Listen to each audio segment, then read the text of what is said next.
welcome to the Kink Perspective. My name is Chris. I'm a psychotherapist and consultant. Welcome back, everybody. This is the culmination of a 4-week run today on this kind of topics we've been centering around for a little while. Today, we're going to talk about the way people try to communicate their interest, attraction, tension, resentment, almost really anything without ever fully saying it directly, if you will. The weird space where two people are both aware of something that's being implied, but neither person really wants to say it, right? Because honestly, a lot of people don't usually say what they want directly. And yesterday, I kind of hinted at this a little bit in a short form writing I did where I spoke to this, and it really did get the conversation going. And I called that, hey, maybe I was kidding, because we don't want to talk about things directly. And it's not just, this goes beyond dating and everything else, even our jobs, because, sometimes that shame or regret comes in, right? So what do? We test the water first. Now, as I do every week, before I get further into this, I want to say thank you to all of you who keep listening, keep sharing, keep sending me your questions, letting me know where you're from. So I do have a few shout outs today before we get to all of that, right?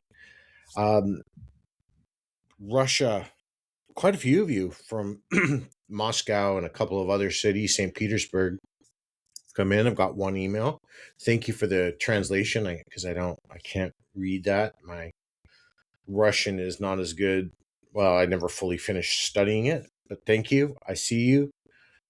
Guatemala, welcome. You just left it as Guatemala. I appreciate that. I don't know what the kink scene is down there, or what it's like there. I'm curious. Love to hear more. Please write back in. All right. And again, a few more of you from the States, Montreal, up in Canada. Yep, I see you. I hear you. Right. I love getting your messages, guys. I appreciate it. It lets me know that this is hitting you, right? And for all of you that are just finding the show now, or somebody's recommended it to you, welcome. I'm glad you're joining in and listening, right?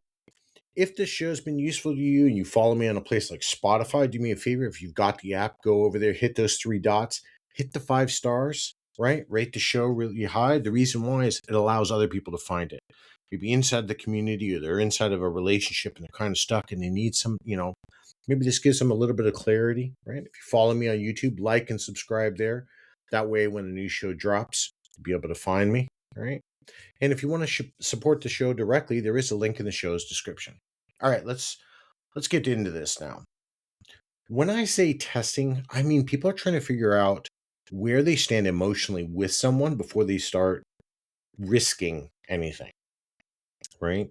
They're going to bring up a topic that oddly feels specific all of a sudden, and then they're going to maybe post that very obviously, something that obviously relates to what they're thinking about, but then they kind of act casual about it if you talk about it or bring it up.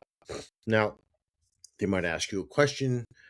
They already know what the answer is because they're not really looking for that information. They're seeing how you're going to react.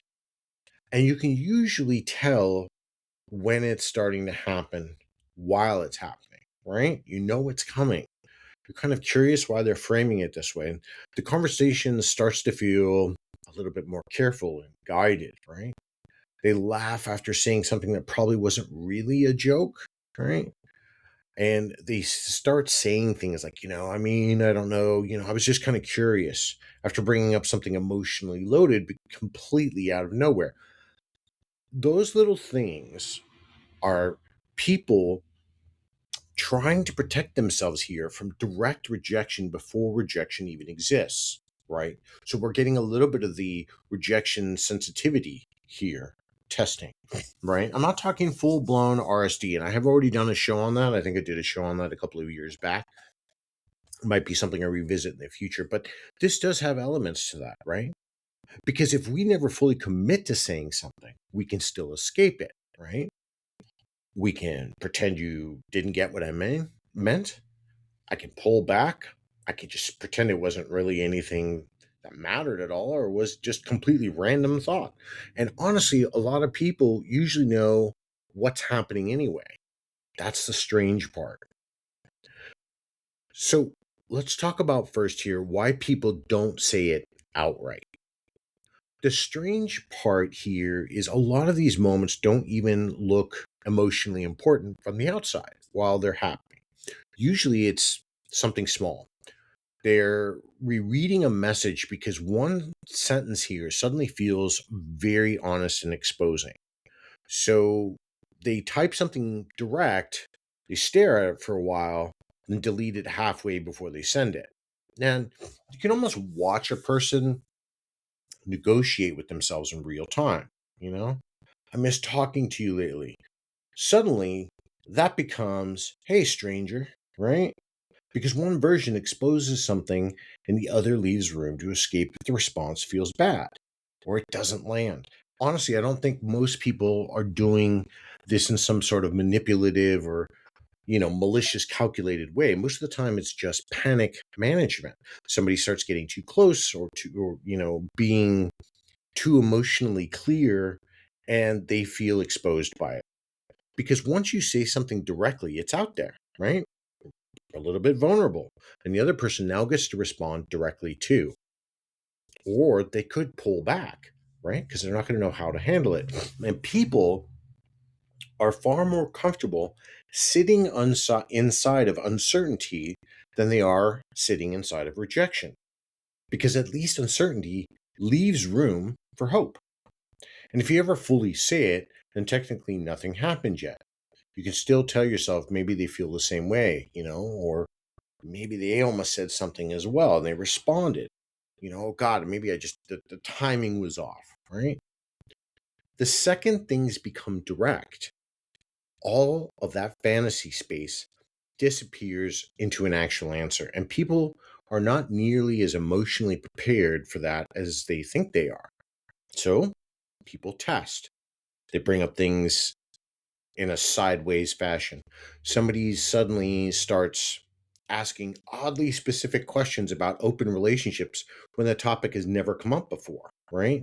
Or they send you a short video about long distance relationships at 1 o'clock in the morning, and they put in some sort of caption to it and they say, oh God, I thought this was interesting, right? All of these things, right? Um, are a small test because they are looking for the other person's reaction, right? They're looking for that pause afterwards because that matters quite a bit. So you can feel when somebody is listening beneath the conversation instead of listening to it, right? They're not really hearing the words anymore. They're tracking tone, your expressions, even how fast you came back, whether the other person sounded even warm or maybe they were distracted. Even a neutral response can ruin somebody's entire mood for the night or the day or whatever, what have you, if they were emotionally invested enough what they were trying to imply underneath it. The problem is that we are setting the expectation of please be a mind reader here, right? Read between the lines. And that's not always possible. And the thing happens is the other person starts to feel this. And that becomes this uncomfortable part that nobody talks about enough. Most of the time, the signal is not actually subtle, right? We know there's something sitting underneath the conversation. They just don't know whether acknowledging it directly is a good idea because the moment we do, both people have to stop pretending the conversation is casual. Now, both of you are trapped in this strange, careful interaction where something is clearly happening, but neither one of you wants to be the one that fully, makes it real. And honestly, sometimes people stay in that quiet space for months, right? Because it's safe. Now, what signal, what does signaling actually look like? Well, this is part of the reason why I'm doing this one because in response to the last few shows, I've got some of these questions, and this was a really good question. And somebody asked me this. Well, Chris, what does this actually look like? What can I be on the lookout for? Well, what makes signaling so confusing sometimes is that people usually hide what they actually mean inside of something that gives them a way to back out afterwards, right? That is why emotionally important conversations rarely arrive looking emotionally important. They are disguised as a joke, a random question, maybe even a vague comment that, are not supposed to be a big deal, right? Somebody might tell you, you're probably going to get tired of me if we spend too much time together. And then immediately afterwards, they start laughing. The laugh, though, here is the key, because this is telling you it's not funny. It happens because they feel exposed. And you can hear the retreat happening in real time because they said something in that, millisecond and realized it was an honest statement. But then they try to pull the blanket back over before, somebody starts looking too closely. And most people do look closely at a statement because we're going to hear that sit in our minds. And I've experienced this with working with people, with clients that, something gets said and then, 2-3 days later it gets processed and they hear it a little bit differently. But we hear things, we don't let them go, right?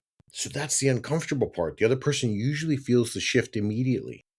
The sentence hangs there a little too long. So once somebody is going to rush in here, and the person who said it, they're going to try to smooth that out, right? Play it off. They're going to change the subject, joke again. And a lot of people do this through questions too. Now, questions that technically sound general, but are really not general at all, right? They're going to post something like, and especially in the world we're now in, especially in the digital age, the social media age, they're going to say something like, do you think people can actually fall for someone online? Or do you think relationships can fail once they start needing reassurance too much? And these are some of the questions I get from people on social media all the time. But they ask it really carefully, right? It's calculated. Then they watch the answer with a whole lot of scrutiny and intensity that doesn't even match the question itself, because the real question underneath it is usually personal. What would happen if this was about me? That is what makes these conversations feel tense, even when nothing, direct is being said. Both people can feel there is something underneath the interaction that nobody's, saying out loud. Sending content does this too, especially in today's age, right? It conveys a lot. And people communicate through posts, songs, videos, memes. Now, more they do than through actual direct conversations sometimes. And to be honest with you, look, I'm 52. Uh, I find I've never liked texting. I think it's impersonal and there's too much room for interpretation. I like to hear somebody's voice, right? But God, now I get videos, I get a meme. Sometimes I don't even get it. I'll have to have it explained to me, not because I'm old or stupid. It's just because to me, it doesn't make any sense. But to somebody else, it means the world, right? They're just going to send something about like avoidant attachment or jealousy, right? And they sit there and they wait to see how long the other person reacts to it without admitting the content was chosen specifically or intentionally, right? And if the response to that meme or that video they sent or that song is too flat, you can feel the disappointment almost immediately, Oh, yeah, that was interesting. That kind of reply can ruin somebody's mood for the rest of the night if they were emotionally invested enough in what they were trying to communicate underneath it. Because they were not really sending the video. They were, trying to feel understood without having to fully step into the risk of saying something direct themselves. People start monitoring reactions heavily once signaling enters the conversation, right? Reply speed, tone, how big the conversation really gets, all of this, right? And once all that happens, these conversations are going to get read and reread 3, 4, 5 times to figure out whether the response felt warm or even distance. And meanwhile, the other person may not even realize how much emotional weight got attached to the interaction in the first place. Why? Because we're on two different wavelengths. And I get this all the time. I have friends who send me things. I'm like, oh, okay, well, that was cool. I don't, there are things in this world that don't hold my interest. It's not, I'm not attacking it. It's just, it's not for me. And so I'm not really interested. And I've got friends who do this all the time to send me stuff either on one subject or another. I've got a car buddy and he'll send me new stuff about a new engine part. I'm like, well, that's great. I don't really care. I don't care that he sent it, and I don't care that, it's a car part. It's just, well, cool, it's a car part. And for him, it was like, he's been waiting all his life to get this damn thing. And he was super excited. And he told me that afterwards. And I'm like, well, but I'm not into cars, right? I didn't know how much it meant to you. Then we laughed about it and called each other a couple of names, and then we moved on because that's what guys do. But different, but the context is still the same, right? Sometimes the signaling becomes almost painfully obvious. Somebody keeps bringing up the same topic over and over in slightly different ways. And this is when we know at this moment, we're not just, hey, I really like dogs. And you start getting dog videos and they're like, hey, I want to go to the pound and go adopt, or I've been thinking about going to help out, right? What are you really telling me here? You want a dog, right? Sometimes yes, sometimes no. We could just like animals. I can't, like, for me, it's one of my charities that I love to help, right? But sometimes it is, I really just want the dog, right? When we keep testing the same emotional door and hoping eventually the other person opens it, we want them to open it first so we no longer have to risk being the one who says it clearly or have to open it, right? That allows that space for us to make sure that maybe that other person's on board, or that we feel seen and understood. Now, here's the unspoken understanding part of this. What starts to happen after a while is both people begin participating in the ambiguity together, even though neither says that directly. The signal gets noticed. Now, the implication lands exactly the way it was supposed to. But instead of both of you or either one of you bringing up the conversation and out into the open, you start carefully keeping this strange middle space where everything is understood without being fully acknowledged or talked about. You can feel when the conversation changes like that. Something small gets said, both of you become aware of each other, right? But the pacing changes. And now we are choosing our words really carefully, right?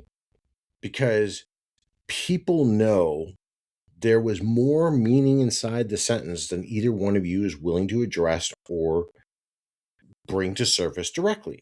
And honestly, most of the tension comes from the fact that neither person is actually confused. People like to pretend signals are subtle, but most of the time they are not subtle at all once emotional attention enters the conversation. Now, somebody keeps bringing up the same topic repeatedly. Somebody keeps making comments that stop sounding accidental after the fourth or fifth time, right? The other person does notice. They almost always notice. But noticing also does this, it creates pressure. Once you acknowledge what is happening directly, the interaction changes immediately, right? There's something real sitting between two people that it has to be addressed somehow. Now, as long as the things remain implied, both people still have emotional cover. They can stay close to the honesty without fully exposing themselves to what the honesty might cost them. And this is why these conversations can drag out for weeks or months, right? Because you have two people sitting inside the same emotional tension while continuing to speak around it instead of, talking through it. You got a person who says something slightly revealing, and the other person keeps the door open without fully going through it. But then both of you just go back to the same sides of the opposite conversation, feeling what was just said and what's happening underneath it.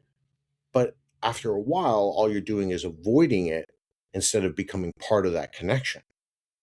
And you can feel when people adapt themselves around the tension instead of resolving it, right?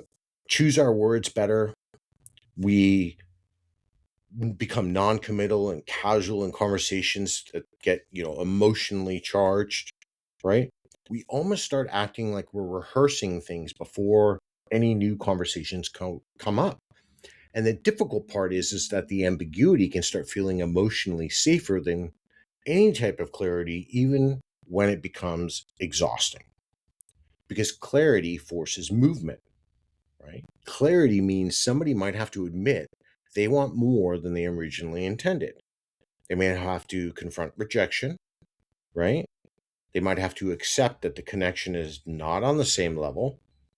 But ambiguity delays all of that. It lets people remain emotionally suspended in a space where possibility still exists and nothing painful technically has happened. So guess what? You stay there. Not because you want to do, you want to be there, but you don't want to feel what's actually happening because that becomes emotionally exposed, vulnerable in a way that makes you uncomfortable, right? And this becomes the part where staying too long in this space not only becomes awkward, but it can actually start becoming towards a signal towards the end because you're not really getting into the conversation. It's not that you're being dishonest, but your conversations feel surface level at best, right? It goes back to the real weird stage, like you're just friends that have some deeper knowledge about each other. And this is where it goes wrong, right? This is where everything starts breaking down quietly, not because one person lied or somebody was cruel, because two people spent so much time communicating indirectly that eventually they just stopped understanding each other entirely, right? You got one person on one side going, I couldn't have made that any clearer. And the other person genuinely thinks the conversation was just casual. And this mismatch hurts, it really hurts people far more than they realize. And it happens in almost any dynamic. It happens in our work settings, between family, our social groups, and our relationships or our dynamics. When somebody has been building emotional meaning around these interactions for a really long time, right? They're primed. By this point, the signals to them are no longer they're not small, right? They're big. They've gone over these conversations. They've done all the tonal shifts. They hold all these tiny moments, right? And the other person, on the other hand, is they forgot the conversation 10 seconds later. So what looks subtle from the outside may have felt emotionally huge internally to the person who sent it or said it. So when nothing finally happens, the disappointment here lands really hard. And the difficult part is they usually can't even explain the hurt cleanly because technically nothing direct was ever said. And that's what makes this kind of rejection feel so strange sometimes, because no actual conversation to point to, right? There wasn't some confession or a refusal. It's just an emotional collapse. It was really slow when they realized the connection they thought was they were building with somebody may have existed mostly inside of implication and interpretation that went inside in their mind. And you can watch people start changing once that realization sets in, right? Somebody can get colder suddenly. They stop making jokes. Their replies get really short, right? Maybe they even stop reaching out first. And the other person on the other side often feels confused because the shift seems to come out of absolutely nowhere. To them, everything was absolutely normal. So guess what? Our friend resentment enters the room. And that's what starts growing quietly between these, both people. One person feels ignored and the other person feels blindsided. And honestly, sometimes the signals were rarely missed. People are not mind readers. Somebody may have thought they were being painfully obvious while the other person generally didn't understand what was being communicated underneath it, especially when the signal stayed buried under jokes or videos or vague comments, right? That could always be dismissed afterwards. But sometimes the other person, did understand. They just didn't even want to talk about it or touch it directly. And that happens too. Some people recognize exactly what is being implied and intentionally keep responding halfway because they don't want to get inside the discomfort of forcing clarity either. So now one person keeps trying to move the interaction emotionally forward while the other person quietly keeps it suspended in ambiguity because ambiguity benefits them more. And the dynamic can become more brutal after a while, especially once insecurity starts entering the picture. And when I was writing up this episode today, I was thinking about how, God, this goes back some 20 some odd years when I was in Atlanta. And there was this sub that I was getting to know and been negotiating for a while. We had done one or two scenes, nothing really over the top. And I don't know, probably good 5, 6 months in, I hadn't really put too much thought into it because it was, getting my work life going. I had a house, I had life. I had stresses outside of the community. But for this person, what they had placed a little bit more weight on our interactions because at this point I was thinking, okay, cool, I have a really great play partner, but I hadn't really considered, approaching the subject of wanting her to be my submissive because it's not that I didn't think she wasn't a fantastic person or a great fit. It's just I had other things going on. Well, she had hinted at it and hinted at it in this manner, right? Oh, if I was your sub, I would do this. And it was always with a joke. So I'm like, oh, well, you're just kidding and you're not serious. So I just never took it seriously.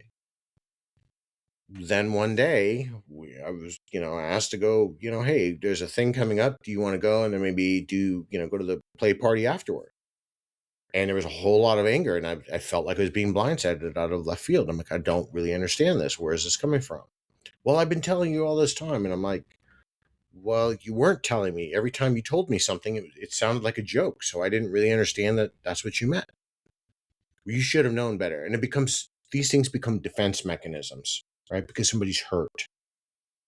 Now, neither one of us were wrong. It's just the communication was there, but the signals just weren't received in the way we were hoping to send them, right? There was a little bit of a misalignment, right?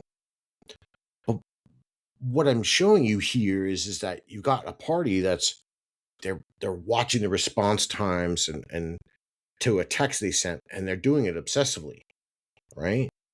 They're are curious, why do I sound, warmer or happier to somebody else and comparing it to how I spoke to them, right?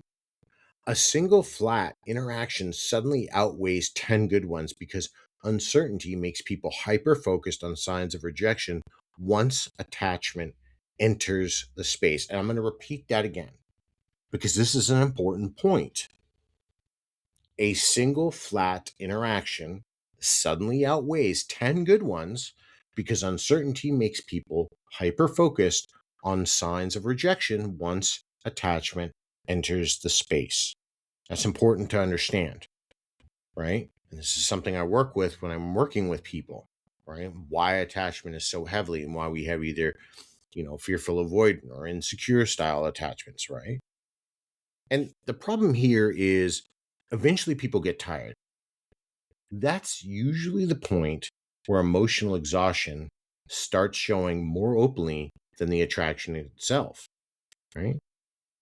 If someone starts feeling embarrassed for carrying this much without really knowing where they stood, right? And then somebody gets defensive because, hey, they never cared because caring without clarity starts to feel humiliating after long enough. The strange part is that both people often leave these situations with completely different stories about what happened. You got one person saying, I basically mapped this out for you. How could you totally miss this, right? There were all these clues. I basically spelled it out for you. And then you got the reply from the other person going, you didn't say anything, right? You didn't say anything at all. It was so wrapped in ambiguity. One day you're talking about tacos and beer, and the next one you're talking about going fishing in the mountains. How am I supposed to know what's that to me, right? It becomes, and the person who first says, I was very clear, doesn't really understand that sometimes the signals get misinterpreted. People have different, opinions about things or thoughts because we all interpret things differently. We also don't let people respond. But if our thoughts aren't clear or we're trying to hide them because we want to be less vulnerable, we also then have to start to realize that it may not land with the other person. And then we're kind of stuck, right? Now, before I get into this next part, I want you to let you all know that this episode is supported by Nothasar. If you've ever come across something online and just don't say anything about it, you look at it, maybe go back to that page later, even put it in your shopping cart and then just leave it there, not really ready to hit the buy button yet, but it sticks in your mind. And now it's sitting, there in your shopping cart in your head, and you're trying to figure out if you're actually going to bring it up or, just leave it alone. Maybe you don't want to tell your partner. Maybe you don't want to just buy it yet, right? But a lot of people do leave it alone. The great thing about Nothasar, it's one of those places where that kind of thought starts, not after you figure it out, before that. And if you want to see what I mean, take a look at what they have and what they offer. There's a link in the show's description. All right, let's get back to it. So why do people stay here? Now, after a while, people know exactly what kind of conversation they're stuck inside of. And that's the strange part. They know something's happening, right? And they know that something keeps almost getting said, but now the interaction has all this emotional weight. But they're still there anyway. Not because it feels good necessarily. A lot of the time, it feels draining, right? And now we're spending half our day wondering how the other person meant a sentence, right? We're checking all of our messages and emails like vehemently because we're trying to see if we've got a reply, right? So you stay inside of it because the ambiguity gives people something that clarity doesn't: protection. And as long as things remain indirect, there is still emotional room to escape before the rejection becomes fully real, right? This is where we're living in, right? This is the moment, right? Because someone can still tell themselves, hey, the timing's off. That other person is nervous, right? We're building the ambiguity. The ambiguity lets people hold on to possibility longer than the reality usually would. And honestly, people become very attached to possibility, right? Especially when the alternative here feels humiliating, because direct vulnerability changes the emotional stakes immediately.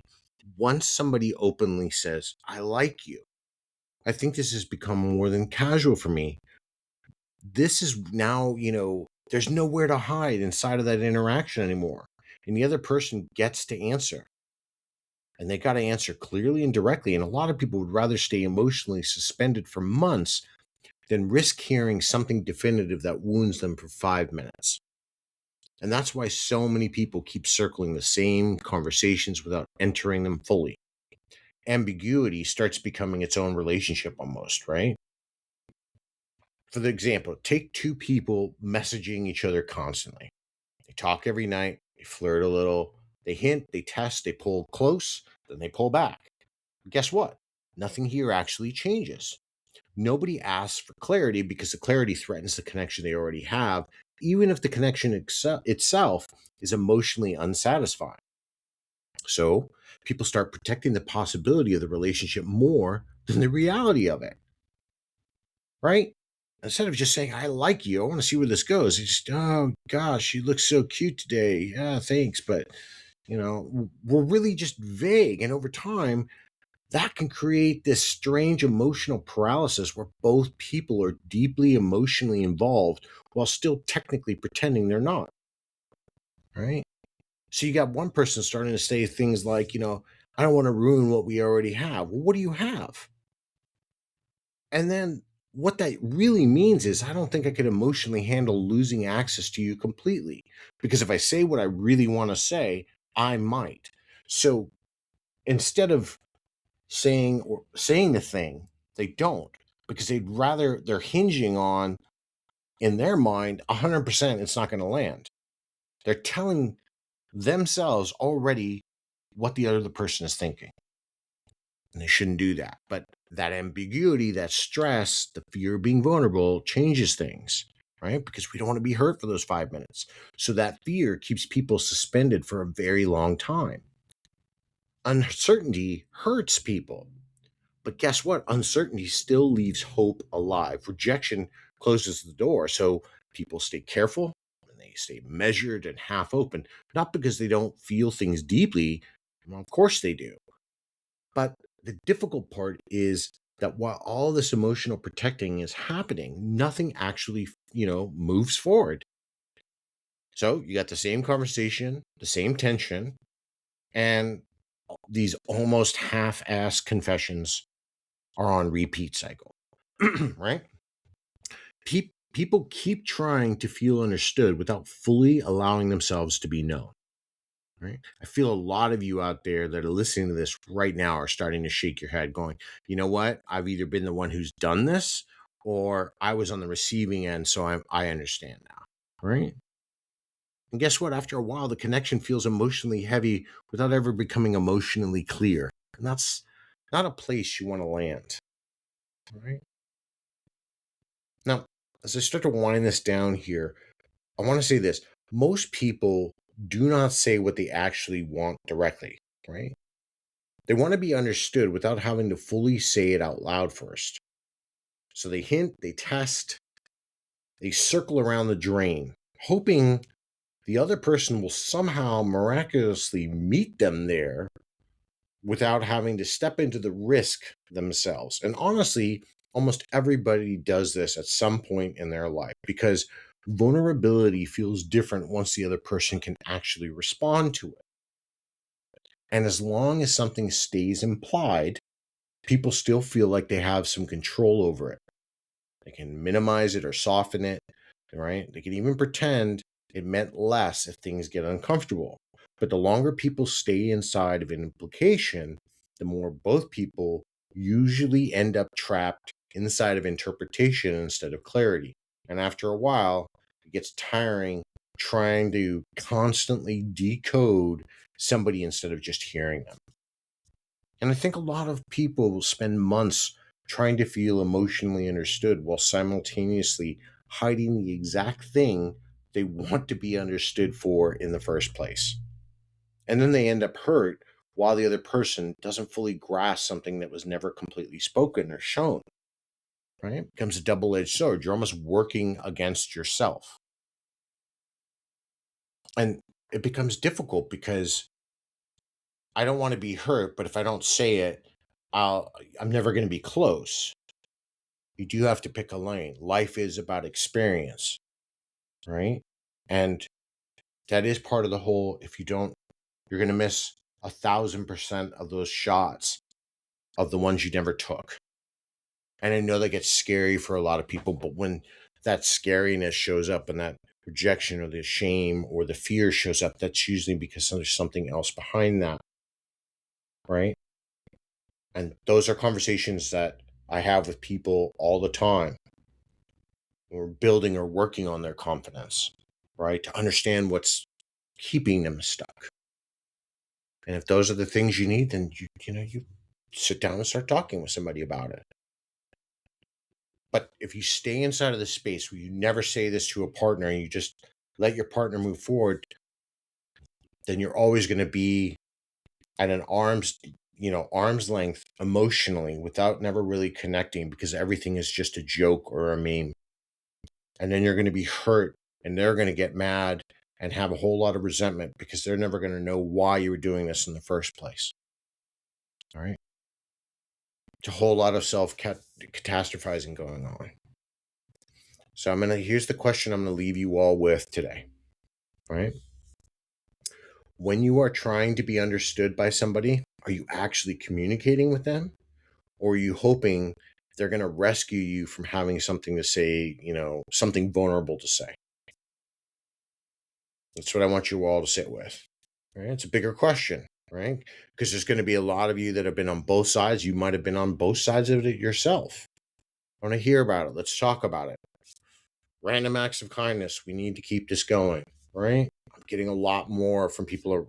My God, around the world. I went and cleaned up somebody was telling me about, I went and cleaned up with a group, like a waterway or a city sewer type of thing. Those pipes that run under like highways and stuff. And they went and cleaned. That's awesome, right? Taking care of the environment. That's great.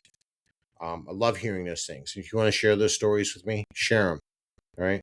I'm proud of you if you're doing it. And if you don't, hey, I don't want to be known or I don't feel like talking, that's fine. But be the change you want the world to be, right? Set the example for others. Because if you're just going to sit back and complain about how the world's going, it's not going to work, right? Kind of ties into what I've been saying here today, right? All right.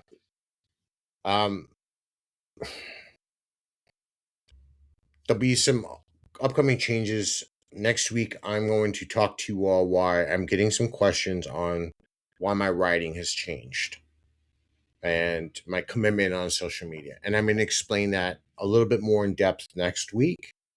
I'm going to give you a really big breakdown, probably at the end of that show. It's something, it has been bothering me. I have no control over it. So there are some pressure points for me, right? And it's difficult. So we're going to get into that next week because the questions now are no longer indirect. Somebody just asked me on my AMA. I don't know, I've gotten about probably a couple dozen emails about it. Why am I not? And I'm going to explain it, right? I think, I want to be honest with you all and explain it directly and give you a little insight into it.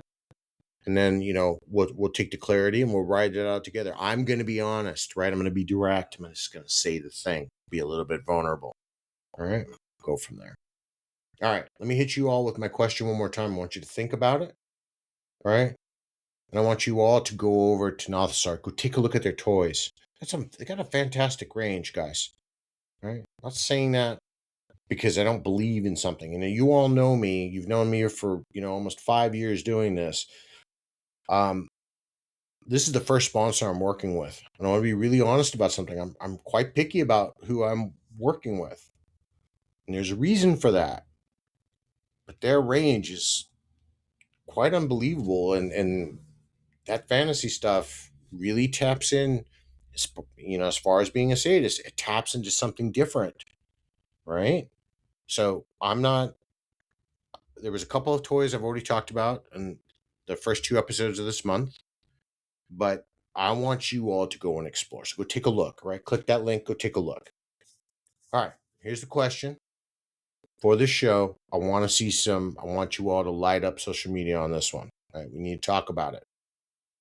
When you are trying to be understood by somebody, are you actually communicating with them, or are you hoping they will rescue you from having to say something vulnerable directly? Right? Let's talk about it. Put it in the comments below, right? Till next time, everybody, be safe, stay calm.